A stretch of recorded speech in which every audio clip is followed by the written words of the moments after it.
Alors, bonjour tout le monde.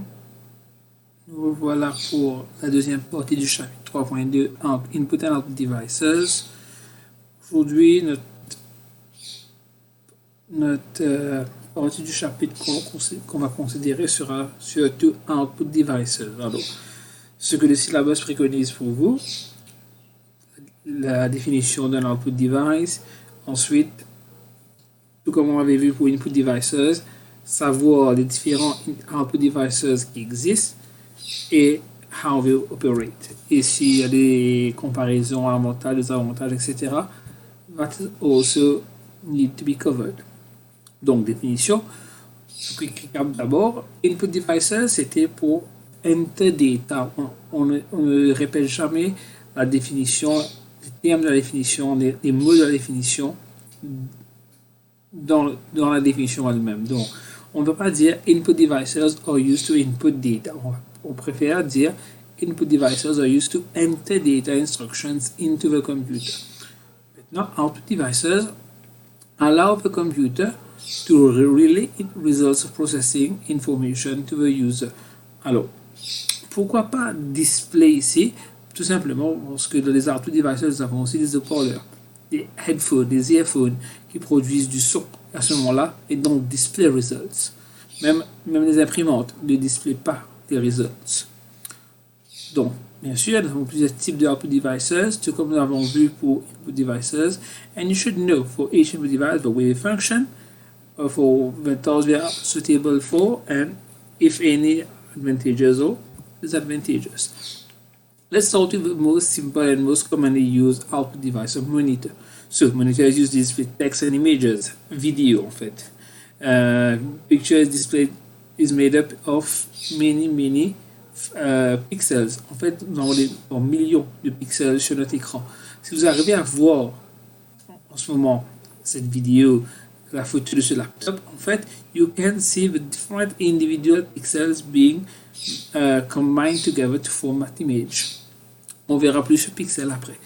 The image quality, donc la qualité de l'image dépend de la résolution, ce qu'on mesure en mégapixels. Donc, plus il y a de pixels, plus l'image est bonne, plus l'image est détaillée, but it will take up more storage space. That's why a picture that is taken on a 40 megapixel camera will take up more memory space than a picture taken by a 10 megapixel camera.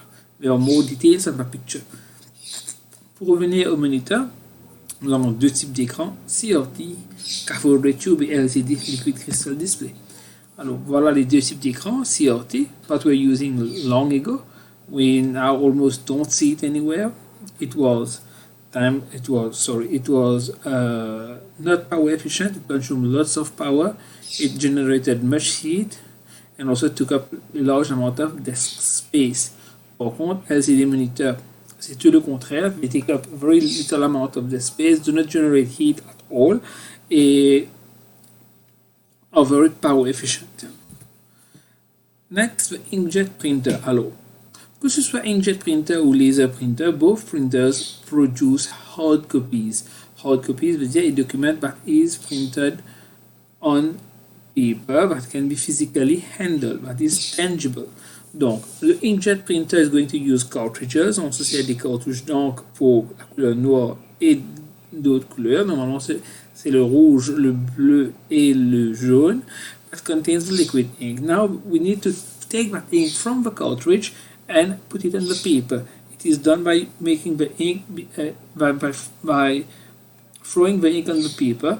Throwing en guillemets, bien sûr. Making it very small. In fact, it is tiny ink droplets which go through a very small hole that is called the nozzle. Donc, l'encre de la cartouche d'encre se passe à travers les very small nozzles pour devenir des tiny ink droplets qui sont ensuite projetés sur la page, sur la feuille de papier. Donc, le print head moves side to side, and when the printer is moving side to side, il y a des rollers, des petites roues en caoutchouc that's going to feed the paper inwards. Donc, deux technologies possibles. Thermal bubble, that is going to heat the ink bubble and making it become bigger until it explodes and then goes through the ink nozzle. Nous avons aussi piezoélectrique, which makes the ink to be electrically charged. Donc à ce moment-là, la goutte d'encre a une charge de static electricity, and when it vibrates, the ink is dropped on the paper. When the ink is now dropped on the paper, that creates a vacuum, which is filled by another droplet of ink.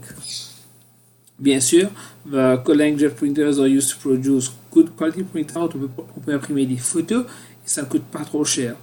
Par contre, we won't use inkjet printers for large amounts of data to be printed. Inkjet printers are line printers, meaning that you print one line at a time. How it works, the steps when printing a document. Alors, premièrement, the data is sent to the printer driver. What is the driver?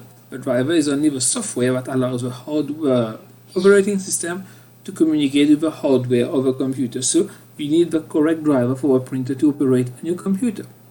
Deuxième, the driver takes the data and converts it for the printer to understand it. And make sure that the printer is available, is ready to print. Next, data is sent to a printer buffer. We'll see about buffers later on. Paper is fed in. The roller is going to take in the paper, small part of the paper. The print head moves side to side and prints whatever needs to be printed for on that line. When a full pass has been done, the print head goes to its original position. The paper is moved in slightly, and the print head goes through another pass. Steps 5 and 6 are repeated until the buffer is empty. Now, when the buffer is empty, the small memory space is empty, the printer is going to send an interrupt to the CPU. L'imprimante va demander au processeur, il n'y a plus de data, send more data please, and that process is repeated until no more data is to be printed. Vous aurez dans la liste des références à la fin des videoclips sur laser printer, sur inkjet printer. Please go through them. Hopefully it will make things clearer for you. Next, laser printers are used in many workplaces. Dans les bureaux, dans les grandes compagnies, we prefer using a laser printer. Why? It is quiet. It is quick. It is suitable for large volume printing. The monthly duty cycle, comme on le nomme normalement dans le domaine, is very high. You can print large amounts of data using the laser printer. It is heavy duty if you wish. Next, the laser printer uses dry powdered ink. Ça veut dire que l'encre est en forme de poudre et se trouve dans un toner. L'encre ensuite is fused on the paper et appliquée sur le papier à travers heat and pressure. On va presser l'encre contre le papier et le chauffer. A laser printer print the whole page. This is a page printer. It doesn't print line by line. And main point, both inkjet and laser printers are non-impact, meaning that they don't hit on the paper like the dot matrix would do, but they rather throw the ink or make the ink stick to the paper without any impact on the sheet of paper. So how it works, a bit more lengthy but not more complicated. First of all, data is sent to the driver. The driver ensures the data is the correct format and printer is ready for printing. The data is sent to the buffer. The drum is given a positive charge. The drum is given a positive charge that may be also be negative. We may inverse the polarity of the charges. It's not always the same polarity. It depends on the printer, it depends on the book from which you're reading. So now the drum rotates and a laser beam hits the printer and removes some charge from there. So the drum is going to be hit by the laser beam. The laser beam is going to remove some charge from the surface of the drum. Now, ink that is positively charged, nous prenons l'encre qui est positif, je sais que le drum là, et drum là, normalement porte positif. Jusqu'à ça, laser là, il tape, il enlève sa charge là, et c'est là-bas même qu'il l'encre là reste collée. Now, ça veut dire que maintenant pour print, il est au mode drum, et parce que le laser est passé, l'encre est collée là-bas. Pour prendre le papier maintenant, le papier là, il est négatif. On peut mettre un courant négatif sur le papier là. Le papier là, il passe le drum là. Quand le papier là passe le drum là, rappelle que nous nous langue aussi les positifs. Donc, papier là est négatif, il reste sa langue là au lit. Donc, à ce moment-là, nous langue qui transfère depuis nous le drum et nous allons nous papier. Mais pour l'instant, il n'est pas fixé. Il est temporairement qui pose le papier là, c'est grâce à electric charge que we. Next, the paper goes into a fuser, which is going to use heated rollers, going to press it against the paper. The ink will melt and will be fixed permanently on the paper.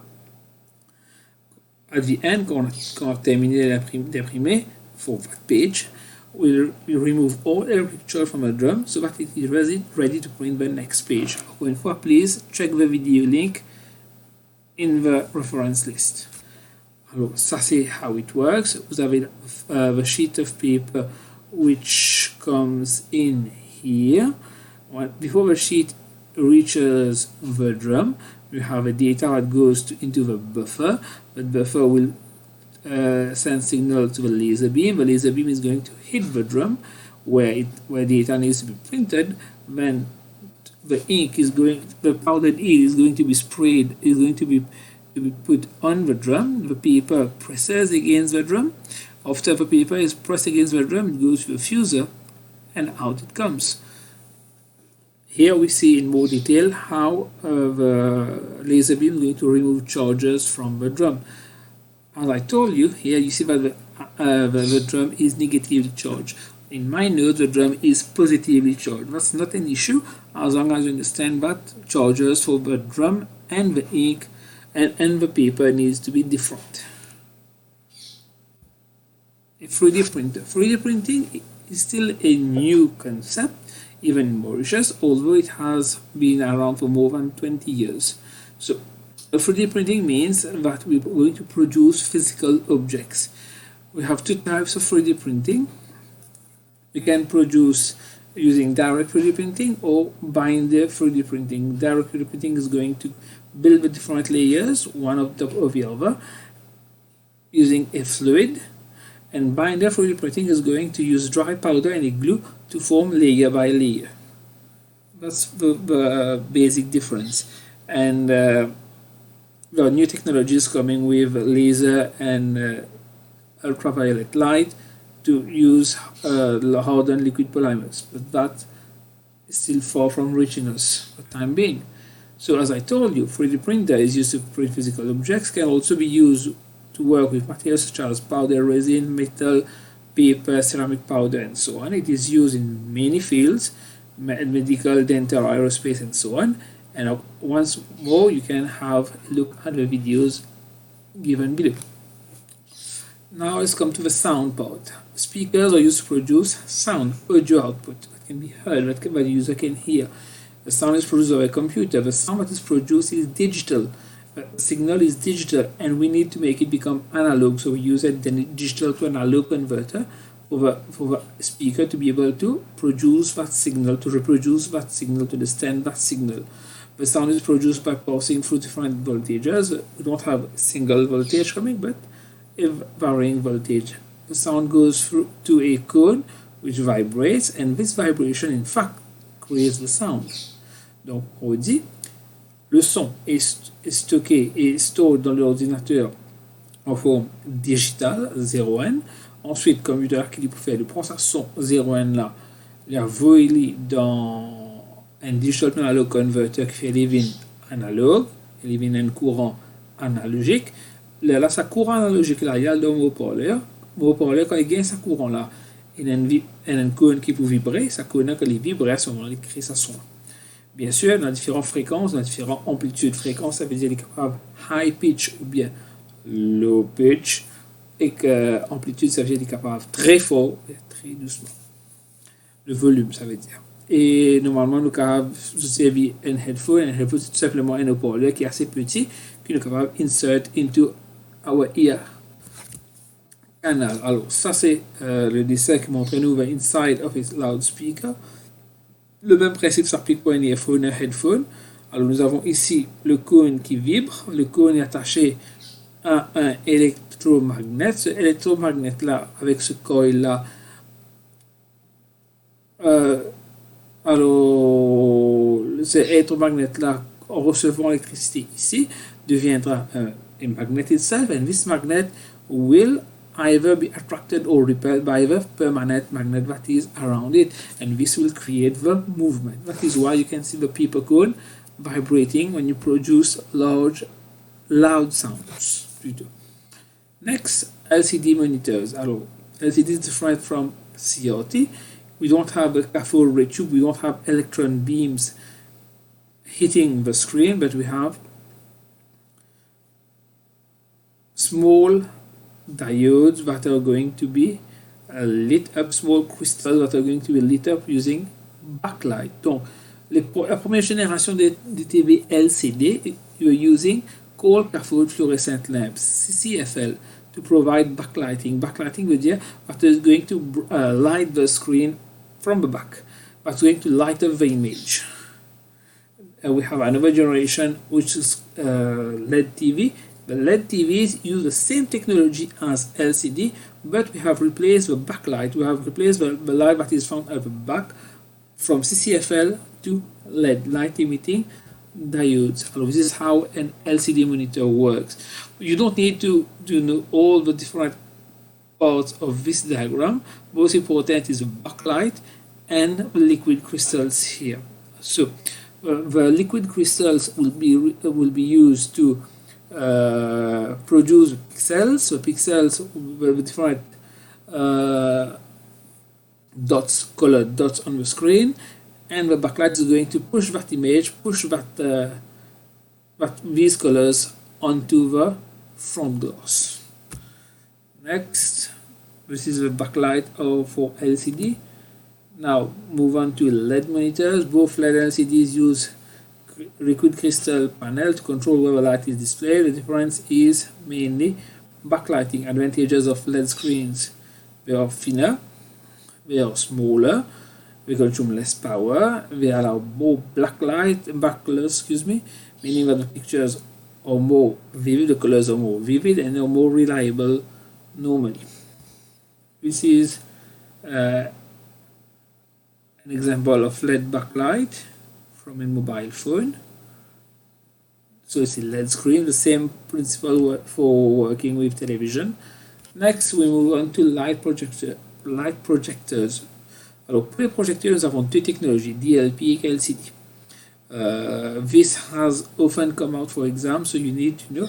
This comes mostly in the form of matching. You need to know the fundamental difference between DLP and LCD projectors. Both are projectors. Both are used to project images on a large screen or for interactive whiteboard. Both can be used for presentations and multimedia applications. But the difference lies in the way they operate. A DLP will use micro mirrors on a small chip. So this is a micro mirror. On a small chip, you will be getting millions of mirrors like that. Yes, millions of mirrors like that on a very small chip. And each mirror can be moved, can be turned. When a mirror is away from the source, the pixel is off.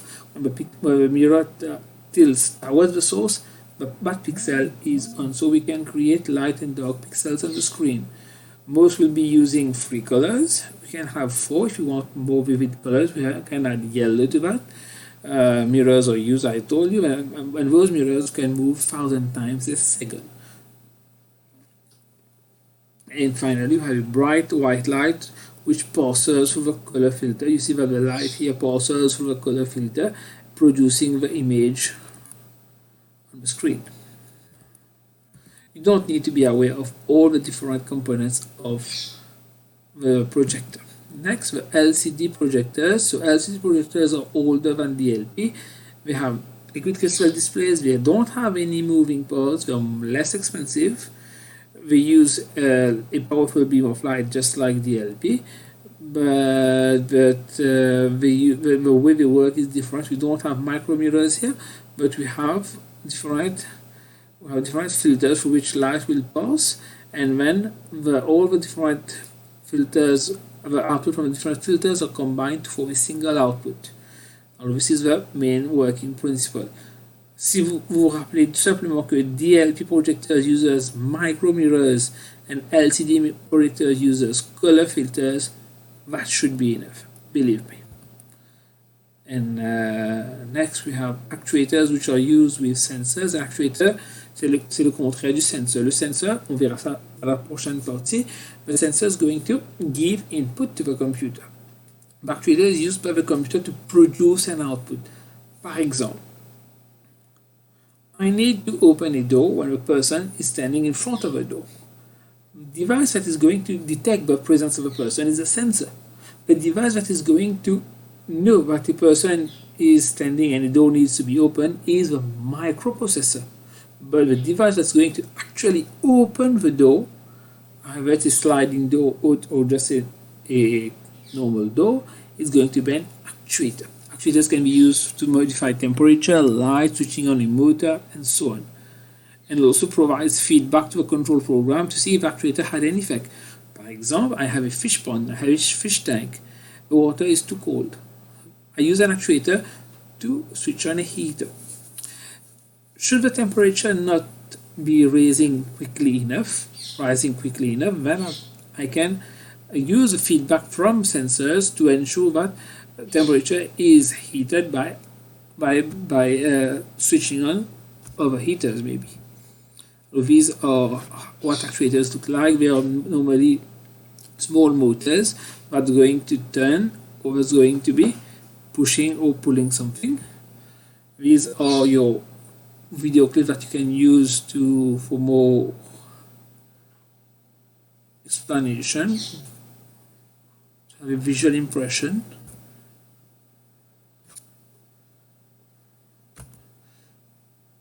That's all for me for this chapter. Hope that helps you with the work. Thank you. Bye bye.